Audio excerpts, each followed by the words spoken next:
प्यारे बच्चों, good morning. Today we will discuss some more points related to journal.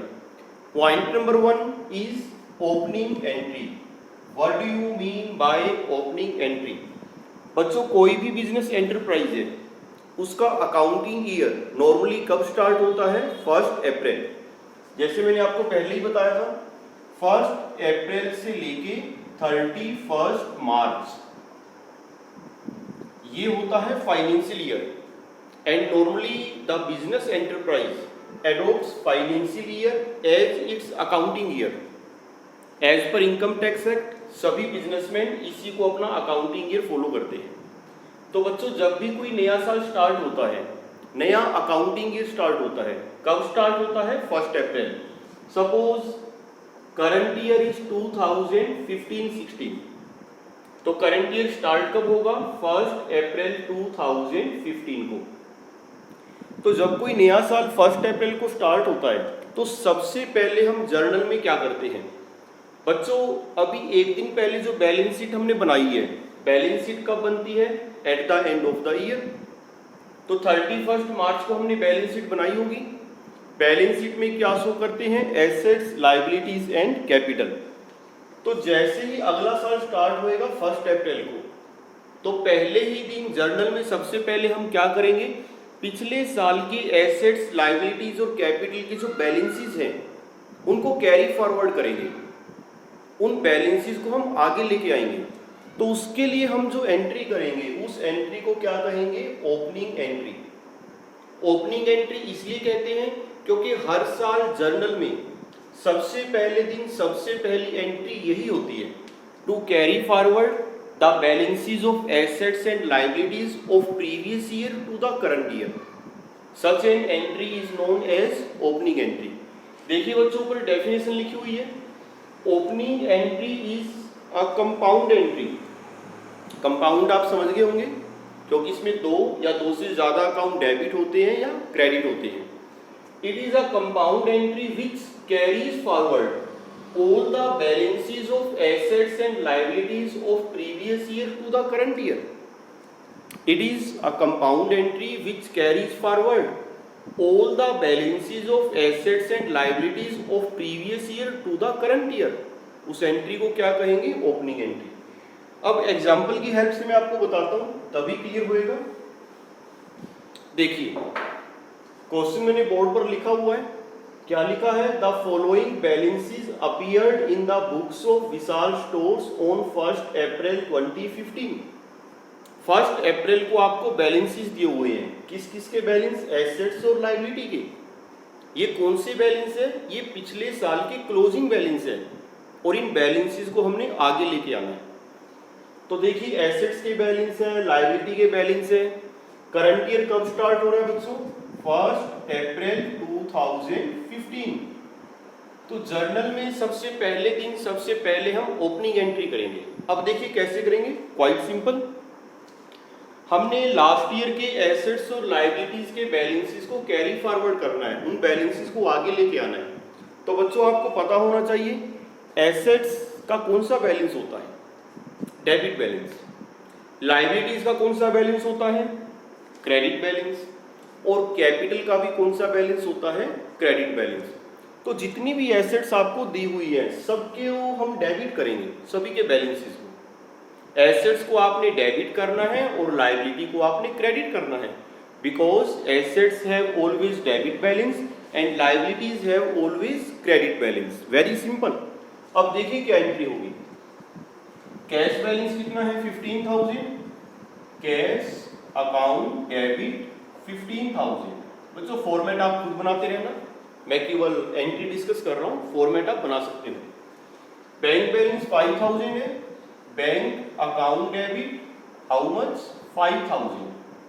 Next stock है, stock account debit कितना हो गया? 40,000। फर्नीचर अकाउंट डेबिट देखो बच्चों कितना है, कितना लिखा है? 3600।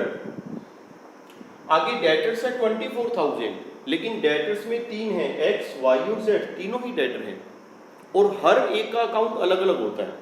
तो अलग अलग ही मैं डेबिट कर रहा हूँ। X debit 6,000, Y debit 8000 and Z debit 10,000। इन तीनों का अगर मैं टोटल करूं 6 + 8 + 10 तो वेरीफाई भी हो गया। टोटल डेट्स कितने की है? 24,000। तो देखिए एसेट्स को डेबिट हम कर सकते हैं। आगे चलिए, लायबिलिटीज को क्या करना है हमने? क्रेडिट। लायबिलिटी में क्या क्या है? बैंक लोन अकाउंट है, टू बैंक लोन अकाउंट कितना है बच्चों? 10,000। क्रेडिटर्स है 12,500, उसमें दो क्रेडिटर हैं अजय और विजय, अलग अलग क्रेडिट करेंगे क्योंकि हर एक का अकाउंट अलग होता है। टू अजय टू विजय कितना कितना है बच्चों? 5,000 एंड 7,500।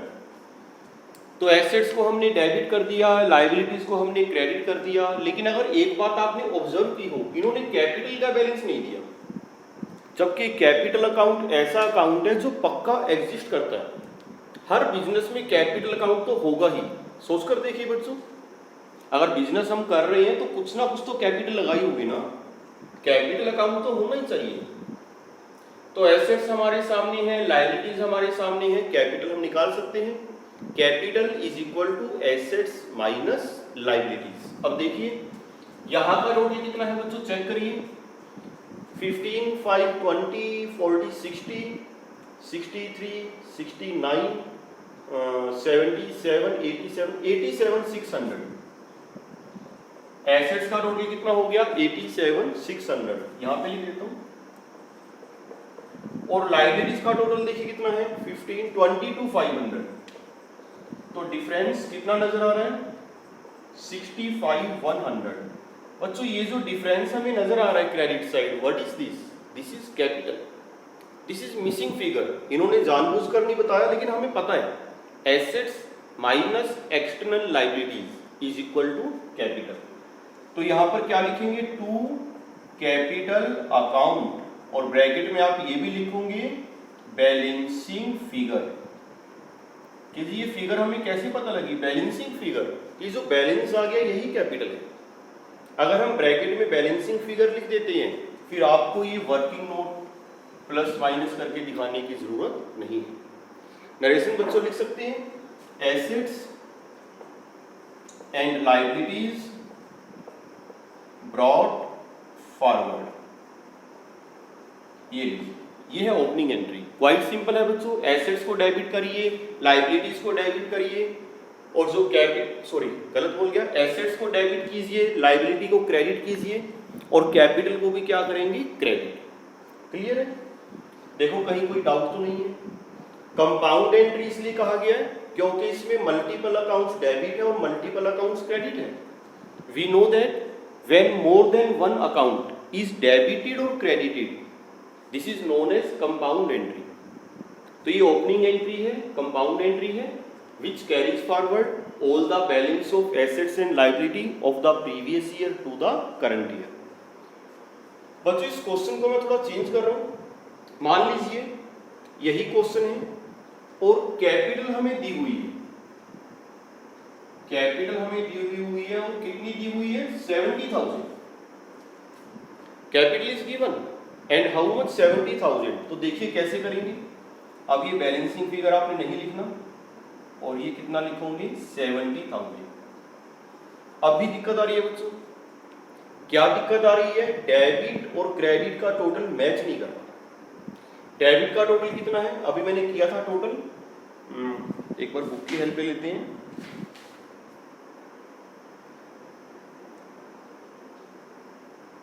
$87,600। एसेट्स का टोटल कितना है बच्चों? 87,600। चेक करना यही होगा। 60, 63, 69, 77, यस 87,600। लायबिलिटीज का और कैपिटल का मिला के टोटल कितना हो गया? 15, 22, 92,500। अब देखिए क्रेडिट का टोटल ज्यादा है और डेबिट का टोटल कम है, लेकिन टोटल तो हमने बराबर करना है। जब भी हम कोई जर्नल एंट्री करते हैं जितनी अमाउंट डेबिट है उतनी ही अमाउंट क्रेडिट होती है। तो देखिए डेबिट में डिफरेंस कितना आ गया? चेक करिए डिफरेंस कितना है। 845, 4900। डिफरेंस कितना आ गया? 4900। अब इसको क्या एज्यूम करें? बच्चों अगर एसेट्स का टोटल कम है, लायबिलिटी और कैपिटल का टोटल ज्यादा है, तो हम एज्यूम कर लेते हैं कि दिस इज गुडविल। क्या लिखेंगे? गुडविल अकाउंट डेबिट, और ब्रैकेट में क्या लिखेंगे? वही बैलेंसिंग फिगर। गुडविल एसेट है, हमें पता है। गुडविल अकाउंट का बैलेंस कौन सा होता है? डेबिट। या तो बच्चों क्वेश्चन में इंफॉर्मेशन कंप्लीट होनी चाहिए। अगर इंफॉर्मेशन कंप्लीट नहीं है तो हमें कुछ ना कुछ तो एज्यूम करना पड़ेगा। यहां पर कोई दिक्कत है, हमने कैपिटल एज्यूम कर लिया, लेकिन अगर डेबिट में कोई दिक्कत है तो उसको हम क्या एज्यूम कर लेते हैं? गुडविल। देखो बच्चों, कहीं कोई दिक्कत तो नहीं है। आई थिंक अब ओपनिंग एंट्री आप कर सकते हो। Quite simple. देखने में लग रहा है कि बहुत बड़ी एंट्री है, डिफिकल्ट होगी, लेकिन बिल्कुल भी ऐसा नहीं है, क्वाइट सिंपल। चलिए बच्चों आगे।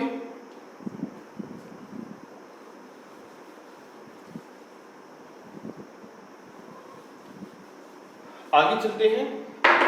अगला पॉइंट मैंने आज डिस्कस करना है बैड डेट्स। देखिए बोर्ड पर लिखा हुआ है बैड डेट्स। एक्चुअली बच्चों ये बैड डेट्स वर्ड कहां से आया है? Bad debtors. और बैड डेटर्स का मतलब जो डेटर्स गंदे हैं। और गंदे डेटर कौन से होंगे बच्चों? जो हमें पेमेंट नहीं करते। उधार माल हमने दे दिया उनको, goods have been sold on credit but the amount is not recovered. अगले ने पेमेंट करने से ही मना कर दिया, वो इंसॉल्वेंट हो गया, या उसकी फाइनेंशियल पोजीशन ठीक नहीं है, या वो बेईमान हो गया, व्हाटएवर बी द रीजन। तो जब भी हम किसी को उधार माल बेचते हैं और किसी भी रीजन की वजह से पेमेंट हमें नहीं मिलती, द अमाउंट बिकम्स इररिकवरेबल। तो जो अमाउंट हम रिकवर नहीं कर पाए, that is called bad debts. देखिए मीनिंग लिखा हुआ है, when amount due from a debtor becomes irrecoverable. Irrecoverable का मतलब है अब वो रिकवर नहीं होगा। Then the amount not recovered is called bad debts. मैंने किसी को 10,000 का माल दिया उधार, अब मैं उससे पैसे मांग रहा हूं और वो नहीं दे रहा। वो कहते हैं अगले महीने दूंगा, उससे अगले महीने दूंगा, उससे अगले महीने दूंगा। तो थक हार के हम क्या करेंगे? हम हार कर उसका अकाउंट ही क्लोज कर देंगे। हम उसको क्या मान लेंगे? Bad debts. तो ये 10,000 जो अमाउंट हम रिकवर नहीं कर पाए, this is known as bad debts. Clear है बच्चों? अच्छा अगली बात ये है कि जो पैसा हमारा डूब गया, ये जो बैड डेट्स है हमारी फर्म के लिए क्या है? ये बैड डेट्स अकाउंट की नेचर क्या होगी? एसेट है, लायबिलिटी है, कैपिटल है, एक्सपेंस और लॉस है, इनकम और गेन है। बैड डेट्स फायदा हो गया, नुकसान हो गया? नुकसान हो गया। ये हमारी फर्म के लिए क्या है? लॉस। अब देखिए जर्नल एंट्री कैसे करेंगे। एक ट्रांजेक्शन मैंने लिखी है, देखिए अप्रैल 5 क्या लिखा हुआ है? Z became insolvent. जेड कौन था बच्चों? हमारा डेटर। देखो अभी ऊपर हमने ओपनिंग एंट्री की थी, ये रहा जेड का बैलेंस। जेड का बैलेंस कितना था? 10,000। जेड कौन है? हमारा डेटर। कितने रुपए लेने थे? 10,000। लिखा है जेड बिकेम इंसॉल्वेंट। इंसॉल्वेंट का मतलब होता है बैंकक्रप्ट, दिवालिया हो गया। आपने सुना होगा कई बार कि किसी फर्म का दिवाला निकल गया। दिवालिया हो जाना, इंसॉल्वेंट हो जाना, बैंकक्रप्ट हो जाना। इंसॉल्वेंट कौन होता है बच्चों? लिखा हुआ है देखिए, इंसॉल्वेंट कौन होगा? द पर्सन और firm who is not able to pay its debts. Who is not able to pay its debts. और डेट्स का मतलब क्या होता है बच्चों? लायबिलिटीज। मान लीजिए हमारी फर्म घाटे में चल रही है, कई सालों से लॉसेज में चल रही है, हम उधार माल लिए जा रहे हैं, हम लोगों से लोन लिए जा रहे हैं, हमारे ऊपर कर्जा बढ़ता जा रहा है, हमारी लायबिलिटीज बढ़ती जा रही है। हमारी लायबिलिटीज इतनी ज्यादा हो गई कि अगर हम अपनी सारी की सारी एसेट्स भी सेल कर दें तो भी हम लायबिलिटीज को पे नहीं कर पा रहे। We are not in a position to pay our debts. Debts का मतलब लायबिलिटी। तो उसको हम क्या कहेंगे? इंसॉल्वेंट, कि जो दिवालिया हो गया। तो जब कोई फर्म, कोई पर्सन इंसॉल्वेंट होता है तो उसकी एक लीगल प्रोसेस है, कैसे वो निपटाते हैं मामला, वो एक लीगल प्रोसीजर है। तो यहाँ पे जो जेड है हमारा डेटर है, ही बिकेम इंसॉल्वेंट एंड 40 पैसा इन अ रूपी could be received from his estate. Estate का मतलब एसेट्स। बच्चों जब कोई इंसॉल्वेंट होता है तो कोर्ट क्या करती है? उसकी एसेट्स को बिकवा देती है। और एसेट्स को बिकवा के जो पैसा आएगा उससे लायबिलिटीज की पेमेंट कर देते हैं। फुल पेमेंट तो नहीं हो पाएगी, प्रोपोर्शनेटली जितनी भी हो सके। तो जेड से हमने 10,000 लेने थे, इंसोल्वेंट हो गया, एंड 40 पैसे इन अ रुपी। 40 पैसा इन अ रुपी का मतलब होता है 40%। 1 रुपी में 100 पैसे होते हैं, 40 पैसे in a rupee means 40%। Could be received from his estate, तो लेने थे बच्चों 10,000। 10,000 में से हमें मिले कितने हैं, केवल 4,000, 40%। बाकी 6,000 कहाँ गए? बाकी 6,000 को क्या कहेंगे, बैड डेट्स। ठीक है बच्चों, अब देखिए एंट्री कैसे होगी, किस किस अकाउंट पर इफेक्ट पड़ेगा। सोचिए, कैश अकाउंट पर इफेक्ट पड़ेगा, पेमेंट तो आई है हमारे पास, हाउ मच, 4,000। कैश अकाउंट की नेचर एसेट, कैश इंक्रीज हो रहा है कि डिक्रीज, इंक्रीज, तो कैश अकाउंट को क्या करेंगे, debit with rupees 4,000 which is actually receive. ठीक है बच्चों, कैश बैलेंस हमारा बढ़ गया। 6,000 हो गया बैड डेट्स। बैड डेट्स का मतलब बैड डेट्स, अब वो पैसा हमें नहीं मिलेगा, वो इंसॉल्वेंट हो गया, जो मिलना था मिल गया, दैट्स ऑल। अब आज के बाद हमें कोई फर्दर पेमेंट उससे नहीं मिलेगी। तो ये जो अमाउंट इररिकवरेबल है 6,000, this is called bad dates.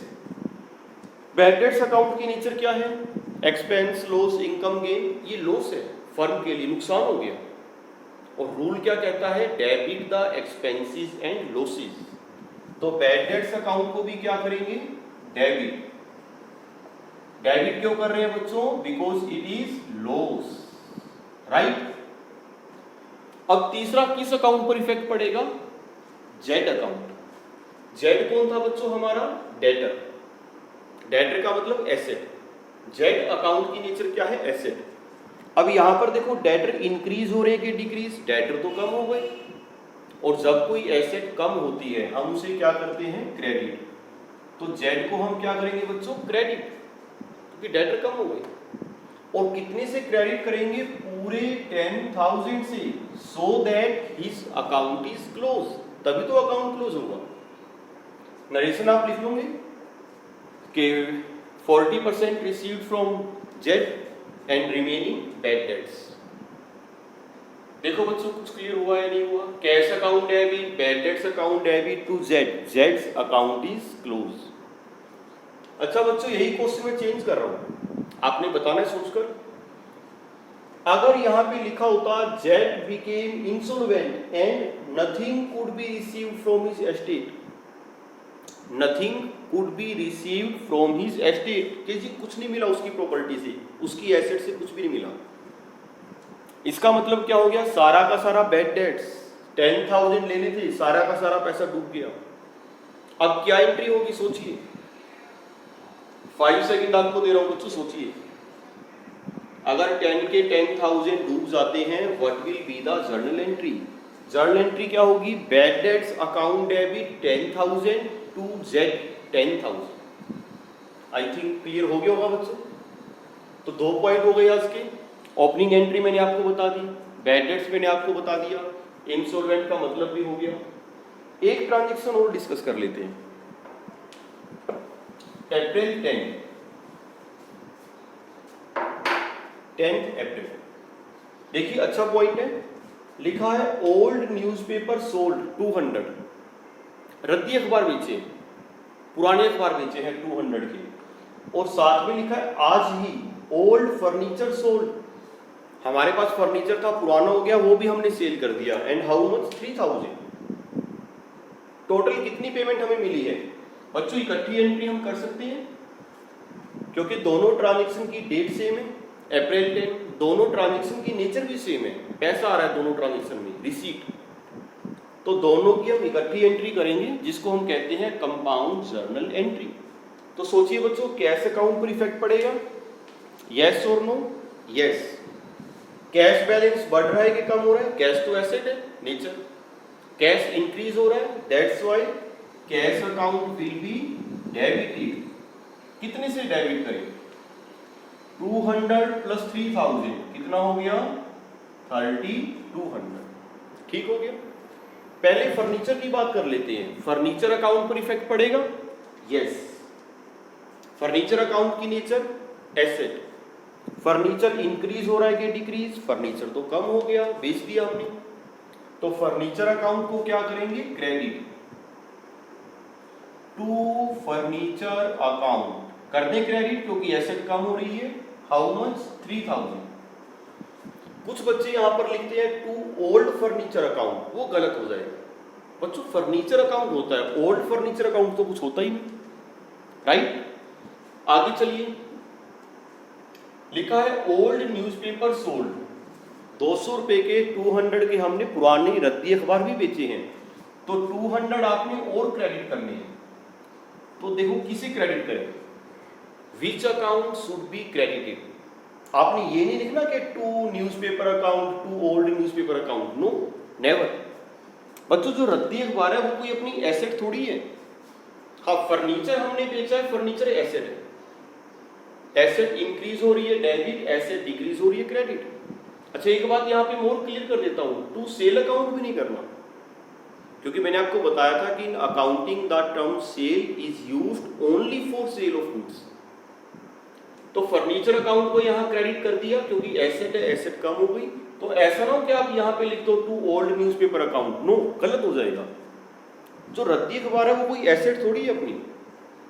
यहां पे हम क्या करेंगे? यहां पर एक नया अकाउंट हम क्रेडिट करेंगे, that is miscellaneous income account. ये लीजिए, टू मिसलेनियस इनकम अकाउंट। इस अकाउंट को मैंने क्रेडिट क्यों किया? क्योंकि ये इनकम है। बच्चों जो बिजनेस में छोटी मोटी इनकम होती है, तो हर छोटी मोटी इनकम के लिए अलग अकाउंट ओपन करने की जरूरत नहीं होती। अकाउंटेंट क्या करता है? हर छोटी मोटी इनकम को एक ही अकाउंट में पुट करता है, that is called miscellaneous income account. और हमें पता है कि एक्सपेंसेस एंड लॉसेस डेबिट होते हैं, इनकम और गेन क्या होते हैं? क्रेडिट। कोई कहता है जी क्रेडिट क्यों किया? तो आपने कहना है because it is an income. देखो बच्चों, ये पॉइंट समझ आया कि नहीं आया? ऐसे ही एक मिसलेनियस एक्सपेंस अकाउंट भी होता है। मान लीजिए आपने न्यूज़पेपर का बिल पे किया है, मंथली बिल पे करते हैं, तो वहां पर भी आप मिसलेनियस एक्सपेंस अकाउंट को डेबिट कर सकते हो। कहने का मतलब ये है कि जो छोटे मोटे एक्सपेंस है, छोटी मोटी इनकम्स है, उनके लिए अलग अलग अकाउंट ओपन करने की जरूरत नहीं होती। अदरवाइज अपना जो लेजर है वो काफी बल्कि, काफी कॉम्प्लिकेटेड हो जाएगा। तो यहाँ पे क्या हो गया? To furniture account, to miscellaneous income account. Narration आप लिख लोगे, old furniture sold and old newspaper sold. तो बच्चों 3 ट्रांजेक्शन मैंने डिस्कस करी आज आपके साथ। Number 1 opening entry, number 2 bad debts, और थर्ड पॉइंट छोटा सा पॉइंट था ओल्ड न्यूज़पेपर सोल्ड। समझ आ गया होगा? तो आज के लेक्चर में बच्चों इतना ही। प्रैक्टिस आपने जरूर करनी है, मैं बार बार कह रहा हूँ, without practice you can not learn accountancy. Practice तो करनी पड़ेगी अगर अकाउंटेंसी सीखनी है तो बच्चों प्रैक्टिस आप करते रहना। बाकी कुछ और बातें भी हैं, वो कल के लेक्चर में डिस्कस करेंगे। आज फ्राइडे है, सैटरडे संडे ऑफ रहेगा। Next video will be uploaded on Monday. Thank you very much.